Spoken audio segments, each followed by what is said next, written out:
ঔষধ অপচয় করবেন না। আপনি আহত বাবার অঙ্গবিন্দুদের জানানো যাচ্ছে যার যার মালামাল যেমন মানি ব্যাগ নিজ দায়িত্বে রাখুন। হারিয়ে গেলে কর্তৃপক্ষ দায়ী থাকবে না। আশ্রমের পুকুরে দুটি দেবেন। মোমবাতি জ্বালাবেন না। রাজভোগের টোকেন কাটা শুরু করবে দুপুর 2টা থেকে। রাজভোগ বিতরণ শুরু হবে বিকাল 4:45 থেকে। বাল্যভোগ টোকেনের জন্য প্রশাসন কার্যালয়ে যোগাযোগ করুন। মন্দিরের পবিত্রতা বজায় রাখুন।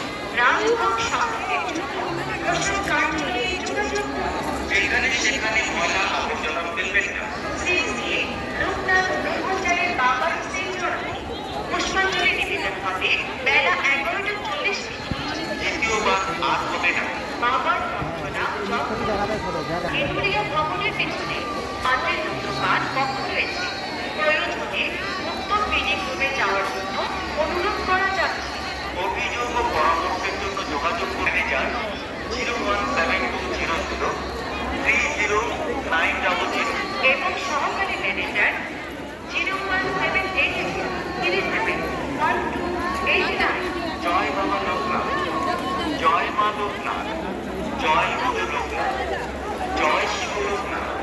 ওরা শেষ আসস নি ঠিক লোকনাথ